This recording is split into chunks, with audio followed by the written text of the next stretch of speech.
আপোনালোকক কেনেদৰে ভিউজটো কমি গ'লে আৰু নেট ফলোৱাৰ্ছ কমি গ'লে ৰেট ওলালে কি কৰিব লাগে তাৰ বিষয়লৈ অলপ মোৰ অভিজ্ঞতাৰ পৰা অলপ কওঁ বুলি ভাবিছোঁ। আহকচোন চাওঁ। আৰু যিসকলে নাজানে নিশ্চয় এই ভিডিঅ'টো চাই উপকৃত হ'ব বুলি জানিছোঁ আৰু উপকৃত হ'ব বুলি ভাবিছোঁ। সেয়েহে আপোনালোকে যিমান পাৰে ভিডিঅ'টো শেষলৈকে চাব বুলি আশা ৰাখিলোঁ। এতিয়া আমি যাব লাগিব নিজৰ প্ৰফাইলটোলৈ যাব লাগিব। তাত গৈ যে দেখিছে আমি নিজৰ প্ৰফাইলটোলৈ গৈছোঁ। তাত গৈ এই যে থ্ৰী ডটটো দেখিছে, এই থ্ৰী ডটত ক্লিক কৰিব লাগিব। যিহেতু থ্ৰী ডটত ক্লিক কৰি দিলোঁ।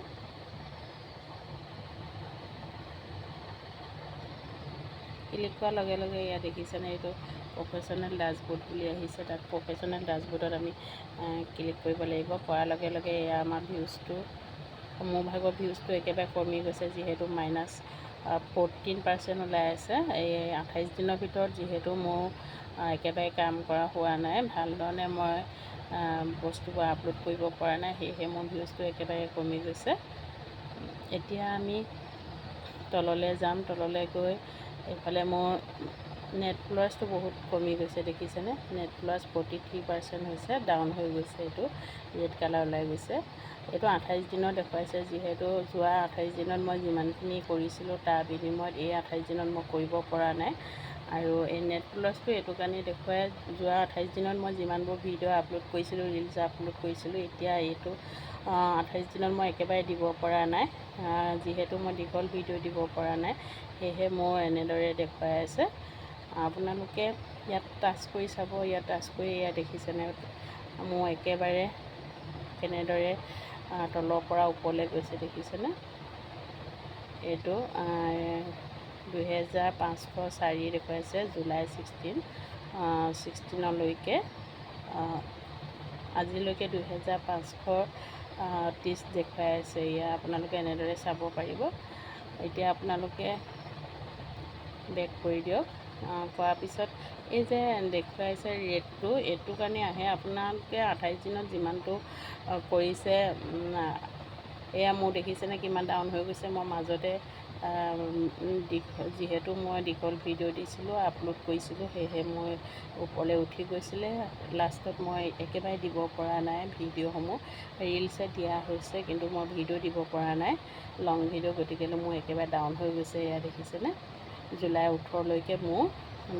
এতিয়া আপোনালোকে যদি এইটো ডাউনটো নাইকিয়া কৰিব বিচাৰে, ৰেটটো নাইকিয়া কৰিব বিচাৰে, তেনেহ'লে আপোনালোকে প্ৰতিদিনাই ৰেটটো যদি নাইকিয়া কৰিব বিচাৰে, তেনেহ'লে আপোনালোকে 28 দিনত, আগৰ 28 দিনত যিমানখিনি আপোনালোকে ভিডিঅ' ৰিলছ আপলোড কৰিছিলে, এই 28 দিনত তাৰ পৰিমাণ আপোনালোকৰ নিচেই কম হৈছে নিশ্চয়। সেয়েহে আপোনালোকৰ এনেকুৱা দেখুৱাইছে। গতিকে লৈ আপোনালোকে যিমান পাৰে এই 28 দিনত আপোনালোকে দীঘল ভিডিঅ' দিবলৈ লওক।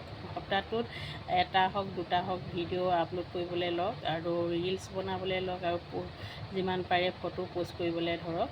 নিশ্চয় আপোনালোকৰ এই ৰেটটো আকৌ গেইন হৈ আহিব। যিহেতু মোৰ আগতেও হৈছিলে, মই সেই অভিজ্ঞতাৰ পৰাই কৈছোঁ।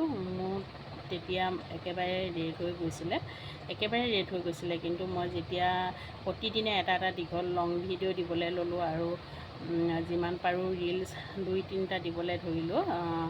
দিনটোত 2-3টা ৰিলছ মোৰ থাকেই, আৰু লগতে মই ৰাতিও ৰিলছ দিবলৈ ধৰিলোঁ।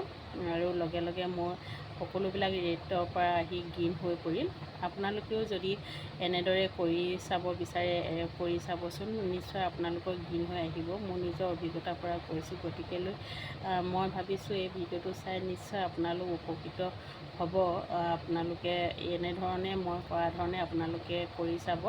আপোনালোকে এই 28 দিনত যদি আপোনালোকৰ ৰেট হৈ আহিছে, তেনেহ'লে আপোনালোকে নিশ্চয় যিমান পাৰে দীঘল লং ভিডিঅ' দিবলৈ ল'ব, আৰু যিমান পাৰে আপোনালোকে ৰিলছ আপলোড কৰিবলৈ ধৰিব, আৰু ফটো পোষ্ট কৰিব। আৰু যিমান পাৰে আপোনালোকৰ পেজত যিমানবোৰ আপোনালোকৰ সন্মুখলৈ ভিডিঅ' ৰিলছ আহিব, সকলোতে আপোনালোকে কমেণ্ট কৰি যাব, আৰু আপোনালোকেও কমেণ্ট ৰিপ্লাই যিমান পাৰে কৰি যাবলৈ চেষ্টা কৰিব সকলোকে। সেয়েহে ভাবিছোঁ নিশ্চয় উপকৃত হ'ব বুলি ভাবিছোঁ। যিসকল নতুন তেখেতসকলে যদি নাজানে, তেনেহ'লে এই ভিডিঅ'টো চাই নিশ্চয় উপকৃত হ'ব। গতিকেলৈ মই ভাবিছোঁ আপোনালোকে এনেদৰে কৰি যাব আৰু ভিউজ আৰু আপোনালোকে ভিউজৰ পৰাই আচলতে আৰ্নিংটো হয়। আপোনালোকে নেট প্লাছটো ৰেট হ'লেও আপোনালোকে চিন্তা নকৰিব, আপোনালোকৰ নিশ্চয় আপোনালোকৰ গেইন হৈ যাব। আপোনালোকে সদায় ভাল ধৰণে কাম কৰি যাবলৈ চেষ্টা কৰক। এনেদৰে যদি আপোনালোকে সদায় কাম কৰি যায় তেনেহ'লে নিশ্চয় আপোনালোকৰ সকলোবোৰ গেইন হৈ পৰিব। সেয়েহে মই ভাবিছোঁ আপোনালোকে যদি ভিডিঅ'টো চাই ভাল পাইছে তেনেহ'লে লাইক কমেণ্ট শ্বেয়াৰ কৰিবলৈ নাপাহৰিব। আজিলৈ আহোঁ, বাই।